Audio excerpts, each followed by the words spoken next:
Good morning.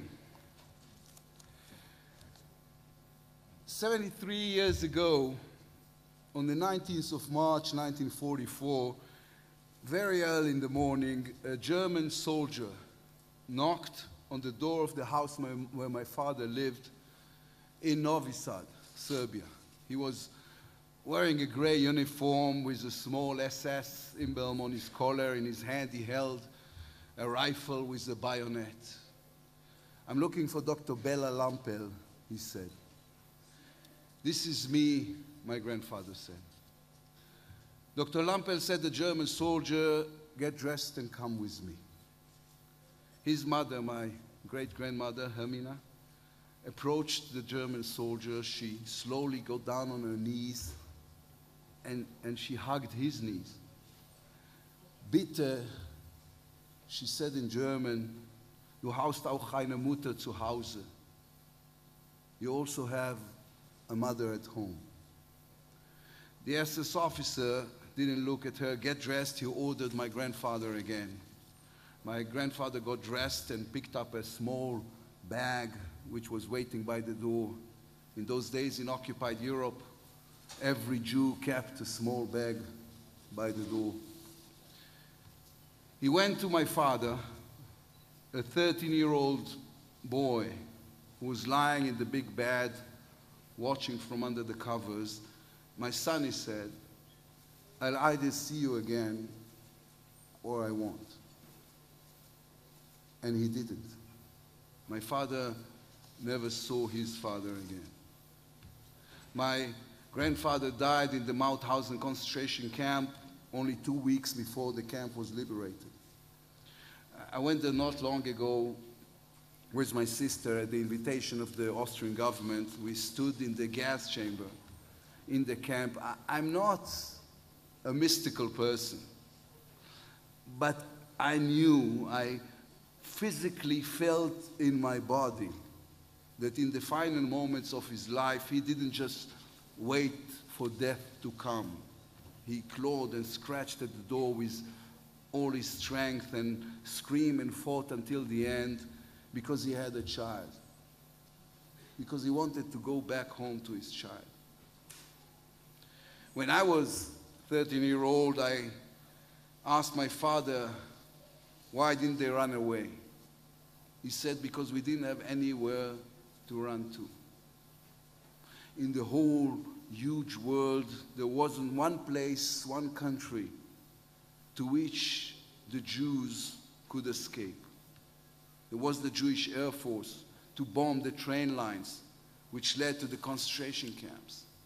There was the Jewish Navy to take my father to a safe harbor. There was the Jewish state in which free Jews could protect themselves by themselves. There was no one to do it for them. When the war ended, a shocked and frightened world was exposed to incontrovertible testimony of the power of human evil. The piles of bodies at Auschwitz, the walking skeletons at Dachau, 1.5 million children murdered. The world was forced to recognize the simple fact that evil could win. That despite what we believe about ourselves, humans, people with loved ones and children of their own, with birthdays and with mothers, are capable of putting a gun to the head of a baby and pulling the trigger, and then doing it again and again and again. The world also looked at what happened and was forced to admit that the German death machine couldn't have existed without the help of other nations. Poles and Ukrainians, Romanians and Hungarians, French and Dutch. The hatred and murder wasn't limited to one specific group. It wasn't the work of a few isolated psychopaths. They were everywhere. When the clouds of war and horror lifted, the world was determined to do something to create a new and a better world. On the 29th of November 1947, less than 4 years after the German soldier took my grandfather, the world gathered at the United Nations to vote on the creation of a state for the Jews. The world recognized that we Jews have 6 million reasons not to rely on others. That the Jewish people would never again ask the enlightened world for protection. We will protect ourselves. All that is good and all that is horrifying in the human condition exists in those 4 years. The capacity to reach the very bottom, but also the ability to begin a process of redemption and restitution from that place. That's a choice. It's a choice the world made, and it's also our choice. Israel is a country which chooses life. In the book of Deuteronomy, it is written, I have set before you life and death, blessings and curses.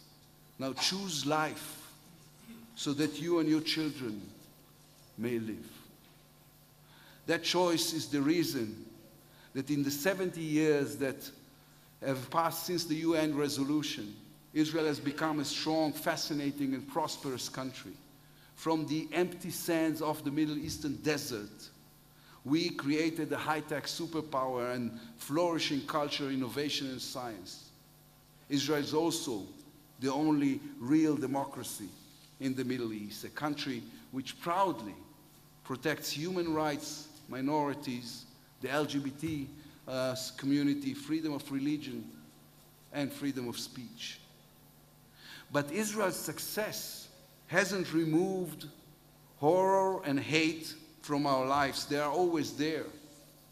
They may have changed shape and their modus operandi, but their victims are always the same, the weak and the innocent.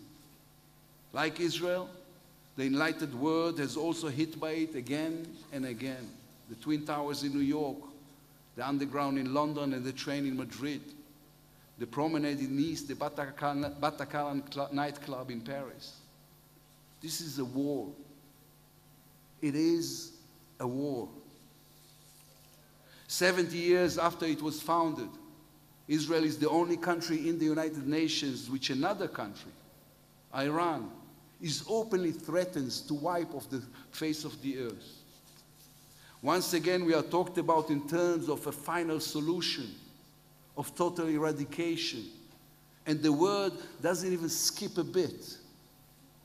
Iran is building military bases in Syria, only a few kilometers from our border, a country which threatens our complete destruction, is once again building the capacity and the capability to do exactly that.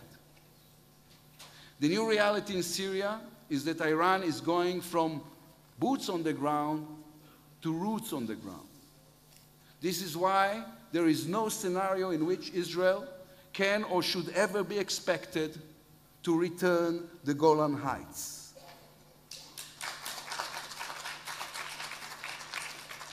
Had we returned them to Syria as the word demanded, we would have had the Iranian soldiers staring down at the Galilee and Iranian artillery aimed directly at our cities. This is the time for the world to recognize full Israeli sovereignty over the Golan Heights, and this is also the time for the entire world to recognize United Jerusalem as the capital of Israel.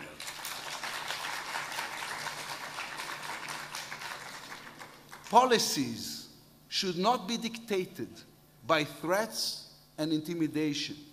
If violence is the only argument against moving the embassy to Jerusalem, then it only proves it is the right thing to do. Now is the time to do what is right. I am not afraid. I am not a victim. No SS officer will enter my home in Tel Aviv early in the morning. The Jews have the ability and the strength to protect themselves. We're not asking the word to protect us anymore. We want to fight with the word, alongside the word, against terror, against injustice, against the fact that evil has raised its ugly head once again. 13-year-old children in Israel, in Europe, in the United States, and in the Middle East expect us to fight for them. We need to face those who choose death, terror, and destruction, and prove once again that we choose life. Thank you very much.